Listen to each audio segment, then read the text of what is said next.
Le temps répare tout. C'est une croyance commune. Et dans cette vidéo, je voudrais débattre avec vous de savoir si c'est vrai ou si c'est pas vrai. Souvent, on se dit qu'avec le temps, tout se répare. Voilà, il suffit d'attendre un petit peu et puis les choses iront mieux d'elles-mêmes. Ou alors d'autres adages du type un de perdu, 10 de retrouvé ou ce genre de choses. Quand on vit de la dépendance affective, on a l'impression que le temps, il est infini. On a l'impression que ça s'arrêtera jamais. Et on se demande véritablement si le temps va permettre de faire en sorte que ça aille mieux ou pas. Alors certes, il y a toujours un après, mais est-ce que le temps arrange vraiment les choses? Est-ce que vraiment, avec le temps, on va pouvoir se sortir de ces impasses, de ces situations de souffrance affective, de souffrance émotionnelle, ou est-ce que le temps ne changera rien? Je voudrais vous faire part un petit peu de mon expérience à travers cette vidéo et surtout de débattre de ce sujet-là, parce que les avis ne sont pas tous les mêmes. C'est vrai qu'on observe qu'avec le temps, eh bien, on est malheureux, on souffre d'amour, enfin du mal d'amour, et puis après, au bout de quelques années, voire des dizaines d'années pour certaines personnes, eh bien, on arrive plus ou moins à s'en remettre. Mais est-ce qu'on s'en remet vraiment? C'est ça la question. Et moi, ce que je peux vous transmettre comme expérience par rapport à ça, c'est que j'ai longtemps été persuadé que soit avec le temps, j'allais me réparer et me réparer tout seul, un petit peu comme une blessure corporelle où mon corps se répare de lui-même, ou alors je m'étais dit que il s'agissait de la mauvaise personne et que si je laissais passer un petit peu de temps, moi j'allais me remettre de mes blessures, donc être de nouveau attractif, et puis pouvoir rencontrer quelqu'un avec qui ça allait bien se passer et que c'était juste la mauvaise personne que j'avais rencontrée. Ça, c'était des croyances que j'avais avant par rapport aux difficultés émotionnelles que je pouvais rencontrer, notamment dans mes relations amoureuses et les ruptures, quoi. Voilà, tout simplement. Alors, avec l'expérience, quand je me suis un petit peu plus penché sur la question, je me suis rendu compte de la chose suivante. C'est qu'on a l'impression que certes, le temps s'écoule. Mais comme dit l'adage, c'est jamais deux fois la même eau dans la même rivière, et pour autant, c'est le même lit. Ça veut dire quoi? Eh bien, ça veut dire que on reproduit ce qu'on ne résout pas. C'est-à-dire qu'on croit qu'avec le temps, les choses vont s'arranger. Et au final, on s'aperçoit que la relation d'après, c'est les mêmes problématiques qui reviennent, voire en amplifié, c'est-à-dire en pire. Je sais pas si ça vous parle, ça. C'est quelque chose d'horrible. C'est-à-dire qu'on se dit, ok, j'ai souffert, j'ai mal, j'ai du mal à mettre de la rupture, et j'ai vécu, honnêtement, dans mon parcours de vie, des ruptures assez violentes. Et puis je m'étais dit, bon, ok, je vais laisser passer du temps, je vais accepter l'idée de m'entourer de mes proches, de mes amis, de ma famille, de me recentrer sur moi, de me reconsolider, et puis, plus tard, ça ira mieux. Et en effet, plus tard, ça allait mieux. Ça allait mieux, sauf qu'en fait, ça allait mieux parce que je m'étais justement entouré de mes amis, etc. Et j'avais fait autre chose que tourner en boucle sur le problème. Parce que quand on n'arrive pas à faire le deuil, on tourne en boucle sur le problème. Alors, ça va mieux, sauf qu'après, on rencontre une personne et cette personne a étrangement le même profil que la précédente, voire en pire. Et donc, la relation, on a l'espoir. On se dit, oh, allez, c'est bon, cette fois, c'est la bonne, cette fois, j'y crois à nouveau, allez, je prends le risque, j'y vais. Et en fait, il se passe les mêmes choses. Pourquoi? Eh bien, parce qu'on reproduit ce qu'on ne résout pas. C'est-à-dire qu'on va repasser sur le même cours d'eau. C'est pas parce qu'on bloque, à un moment donné, on fait un barrage, on met une écluse, on évite que l'eau continue de couler et qu'on se met en pause sur les relations amoureuses, que dès l'instant où on va ouvrir le barrage et on va laisser l'eau s'écouler à nouveau, elle va pas s'écouler dans le même lit.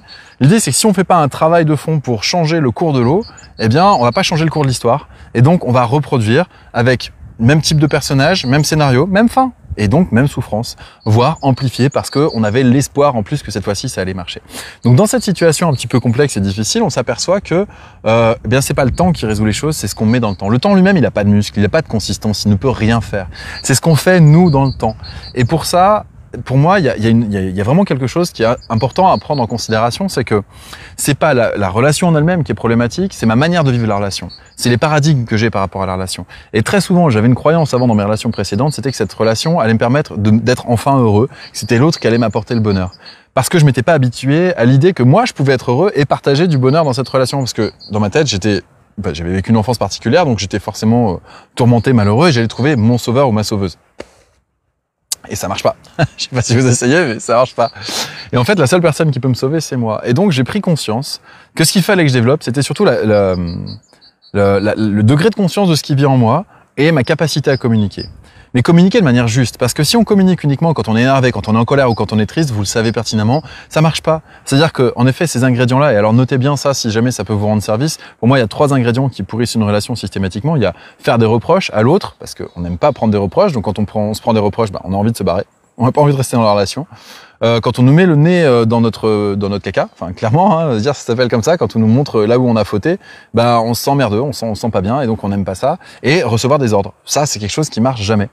Et donc quand on sort de cette problématique-là, qui en réalité quand on fait ça soi-même à l'autre, c'est qu'on se sent incompris, on se sent seul, c'est des réactions de défense, c'est pas des réactions forcément qu'on a parce qu'on a vu que ça se passait comme ça dans un couple, mais malheureusement, inconsciemment, on sort ces stratégies comportementales-là et ça pose problème dans le couple. Et au final, ça crée des tensions dans le couple et il y a très peu de chances que le couple se passe bien derrière. Donc, pour faire en sorte que le couple se passe bien, eh bien, l'idée, c'est de comprendre que si on fait pas un travail pour modifier les choses en soi et modifier sa perception du couple, eh bien, le couple d'après a de grandes chances de reproduire les mêmes schémas. Alors, pour ça, la première étape, c'est de prendre conscience de ce qui vit à l'intérieur de soi. Après, la considération de l'intelligence émotionnelle et de la communication, c'est les étapes qui suivent.